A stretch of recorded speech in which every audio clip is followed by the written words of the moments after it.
Chers frères et sœurs, bonjour et bienvenue pour cette 4e rencontre sur la messe. Aujourd'hui, nous allons parler des raisons pour lesquelles participer à la messe. Pourquoi se lever plus tôt le dimanche matin pour aller à la messe? Alors, il y a plein de bonnes raisons. Moi, je vais vous parler de 3 raisons principales. La première, c'est que c'est la plus belle façon de remercier Dieu pour tous ses bienfaits. La deuxième, c'est que Jésus a besoin de mon offrande, l'offrande de ma vie, pour sauver le monde. La troisième raison, c'est que c'est la plus belle rencontre d'amour avec Dieu, où Dieu s'unit à nous comme à des noces, comme à un mariage, et où il fait de nous des saints. Alors la première raison d'aller à la messe, c'est que c'est notre plus bel acte de gratitude possible envers Dieu. Le psaume 115 nous dit très bien ça. Il dit « Comment rendrai-je au Seigneur tout le bien qu'il m'a fait ? J'élèverai la coupe du salut, j'invoquerai le nom du Seigneur. Je t'offrirai le sacrifice d'action de grâce. » C'est magnifique parce que les psaumes ont été écrits bien avant la naissance de Jésus et déjà, ils nous parlent de la Bible. Il nous parle de la messe, pardon. Puisqu'il nous dit « J'élèverai la coupe du salut ». La coupe du salut, c'est le prêtre qui l'élève au moment de la consécration, quand le vin devient le sang de Jésus. Le sang de Jésus versé sur la croix pour nous sauver de la mort et du péché. Et j'invoquerai le nom du Seigneur, je t'offrirai le sacrifice d'action de grâce. Et le sacrifice d'action de grâce, c'est un autre nom pour dire la messe. Alors pourquoi la messe, c'est un sacrifice d'action de grâce ? Parce que le Christ, étant Dieu, est le seul à pouvoir offrir un sacrifice agréable à Dieu. Parce que comme il est Dieu, il est parfait et sans péché. Et ce sacrifice, c'est le don de lui-même sur la croix pour nous sauver de la mort et du péché. Ainsi, la messe est un sacrifice parce qu'elle renouvelle le sacrifice de Jésus sur la croix, elle renouvelle sa mort et sa résurrection. Ainsi, concrètement, ça veut dire qu'au moment de la consécration du vin, c'est-à-dire au moment où le vin devient le sang de Jésus, eh bien nous sommes vraiment rendus présents au pied de la croix il y a 2000 ans, aux côtés de la Vierge Marie. C'est un véritable acte de foi à poser et on est vraiment rendu présent au pied de la croix il y a 2000 ans, aux côtés de la Vierge Marie. Et de même, quand au moment de la consécration du pain qui devient le corps de Jésus, eh bien nous sommes vraiment rendus présents, ou plutôt Jésus est rendu présent devant nous. Il est vraiment tout entier présent devant nous. Et vraiment comme au moment de la scène, donc de son dernier repas, nous pouvons vraiment poser notre tête contre le cœur de Jésus. Et Jésus nous regarde avec un grand amour. Donc la messe est un sacrifice parce qu'elle renouvelle le sacrifice de Jésus sur la croix. Mais plus encore, la messe est un sacrifice d'action de grâce parce que nous offrons Jésus à Dieu notre Père pour le remercier de tous ses bienfaits, de son amour, le remercier parce qu'il nous a créés, parce qu'il nous a sauvés par la mort et la résurrection de Jésus. Ainsi, participer à la messe, c'est vraiment la plus belle façon de remercier Dieu pour tous ses bienfaits parce que Jésus nous donne la possibilité de nous unir à lui pour rendre grâce à Dieu. Nous nous glissons vraiment dans l'action de grâce de Jésus pour son Père. Alors, la deuxième raison de participer à la messe, c'est que la messe, c'est la prière la plus puissante pour sauver le monde. C'est la prière la plus puissante parce que nous nous unissons à l'offrande de Jésus à son Père pour sauver toutes les âmes. Non seulement nous offrons Jésus au Père en demandant à Dieu de sauver toutes les âmes, mais plus encore, Jésus veut nous associer à son offrande, à son sacrifice, en nous demandant d'offrir aussi notre vie. C'est le sens de l'offertoire. Au moment de l'offertoire, le prêtre prépare les offrandes, il met une burette, c'est-à-dire une carafe entière de vin, et il met une petite goutte d'eau. Donc la burette entière de vin représente l'offrande du Christ, le sacrifice du Christ qui meurt sur la croix, et la toute petite goutte d'eau représente l'offrande de notre vie. Donc on voit bien que cette petite goutte d'eau est rien par rapport par rapport au vin. Donc c'est-à-dire que cette petite goutte d'eau, l'offrande de notre vie, est rien par rapport au sacrifice du Christ, évidemment.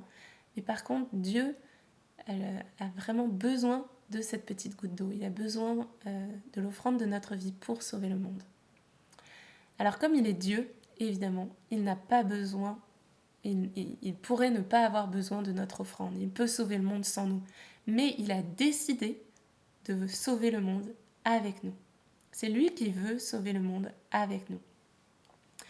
Et je crois que ça, c'est vraiment une belle marque d'amour de Dieu pour nous. Parce qu'il veut nous faire participer au salut du monde pour qu'au ciel, nous puissions goûter à cette immense joie de voir que nous avons aidé Dieu à sauver le monde. Et nous verrons que l'offrande de notre vie a été utile pour de nombreuses âmes. Alors offrir sa vie, c'est quoi? C'est offrir toutes ses joies, son action de grâce, offrir ses peines, ses douleurs, sa souffrance physique, offrir son travail. On peut tout offrir à Dieu, offrir aussi ses péchés, offrir tout ce qui est difficile à vivre, toute notre incapacité à aimer. On peut offrir notre ennui, on peut offrir tout notre sentiment d'être inutile, de se sentir inutile. Il y a de nombreuses personnes qui disent souvent « je me sens inutile, je ne sers à rien », notamment les personnes âgées en maison de retraite qui ont l'impression d'être un poids lourd pour la société.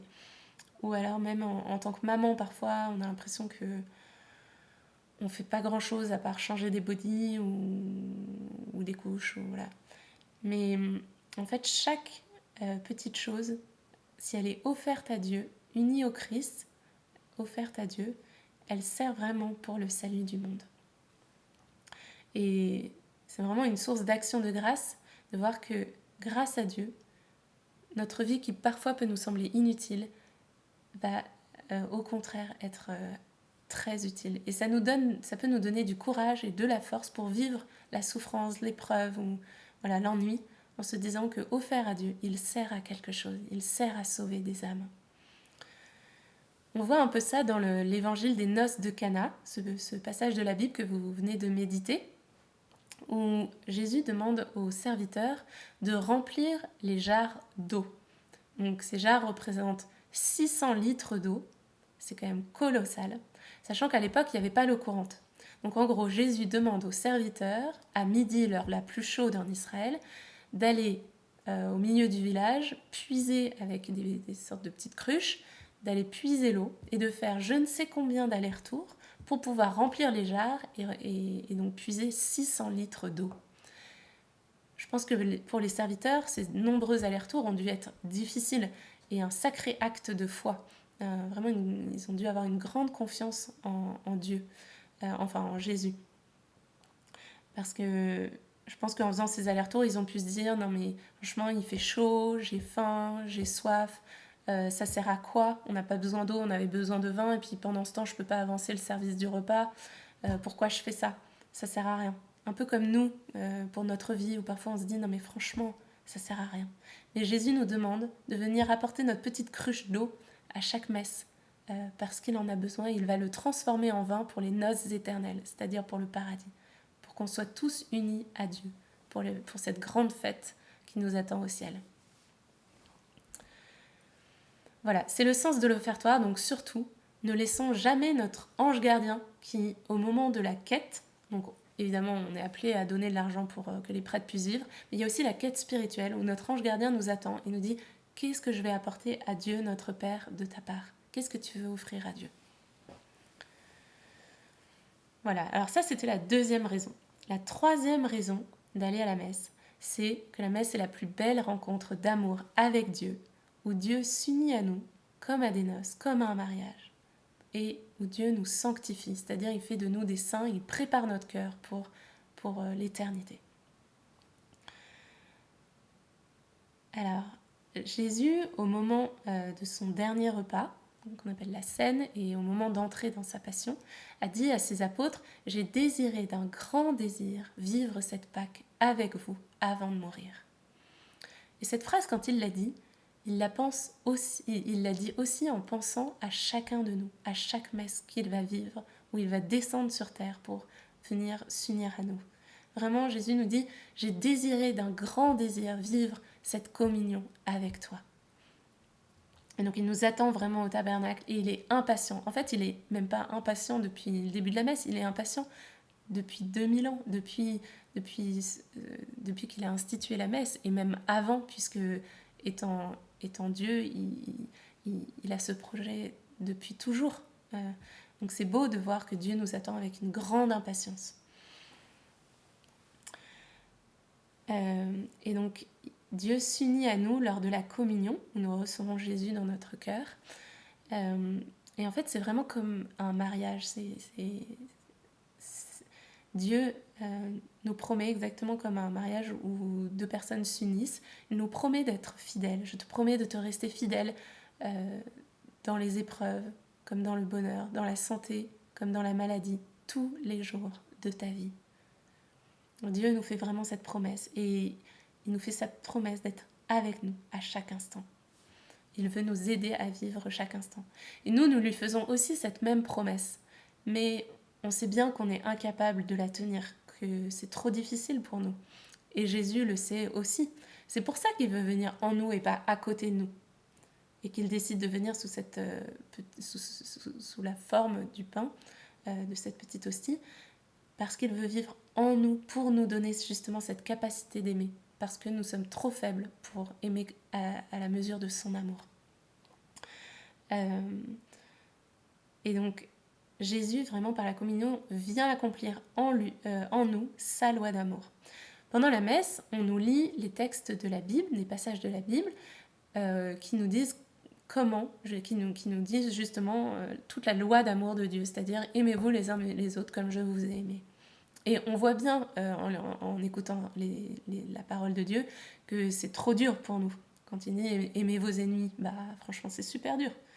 Mais ayons confiance en Dieu. S'il nous demande ça, c'est que c'est possible. Et c'est possible parce que Jésus vient en nous lors de la communion pour accomplir lui-même sa loi d'amour, pour nous donner, pour venir aimer en nous. Alors on peut dire, oui, très bien, mais moi en fait quand je communie, après j'en vois pas vraiment les effets. J'ai l'impression que j'ai toujours du mal à aimer. Et c'est normal parce que Dieu nous transforme petit à petit. Il veut que nous restions petits, humbles et la main dans la main avec lui. Parce que s'il nous donnait tout de suite son grand amour, sa charité entière pour aimer les autres, eh bien on pourrait arrêter d'aller le voir, on pourrait arrêter de s'unir à lui et même croire que en fait, cette charité c'est la nôtre, que c'est nous qui sommes assez doués pour aimer. Alors que non, c'est vraiment lui. Et donc c'est pour ça qu'il veut que nous restions petits entre ses mains et qu'il nous transforme petit à petit. Donc faisons-lui confiance. Ce n'est pas un problème pour lui qu'on tombe et qu'on retombe à chaque fois. Parce que ce qui compte pour lui, c'est que nous revenions à lui et que nous demandions son aide. Voilà, c'est aussi normal à la messe de ne rien ressentir. Alors bien sûr, le prêtre nous dit, il présente l'hostie et le calice, et juste avant la communion, il dit « Heureux les invités au repas des noces de l'agneau ». Et c'est vraiment plus qu'un repas, en fait, c'est un moment vraiment tellement joyeux. C'est le banquet des noces, le banquet d'un mariage, un joyeux mariage entre Dieu et chacun d'entre nous, où on ne fait plus qu'un avec Dieu. Mais alors bien sûr, quand on le reçoit, on ne ressent pas forcément cette grande joie dont on nous parle. Parce que, en fait, Dieu nous demande un acte d'amour, et cet acte d'amour, c'est l'acte de foi. C'est de lui dire, Jésus, je ne ressens rien au niveau des sentiments, mais je crois que tu es là. Et poser cet acte de foi nous donne vraiment cette joie parce que alors nous sommes remplis de Dieu. Voilà. Et donc vraiment faisons-lui confiance parce que Jésus nous dit Il nous dit « Celui qui demeure en moi et en qui je demeure, celui-là porte beaucoup de fruits, car en dehors de moi, vous ne pouvez rien faire. » Donc Jésus nous dit bien que l'on ne peut rien faire sans lui. Donc d'où la puissance de l'Eucharistie. Et donc vivant vraiment cette grande grâce et cette grande joie de l'Eucharistie. C'est tout ce que je vous souhaite de vivre pour votre prochaine messe. Bon temps de partage à tous.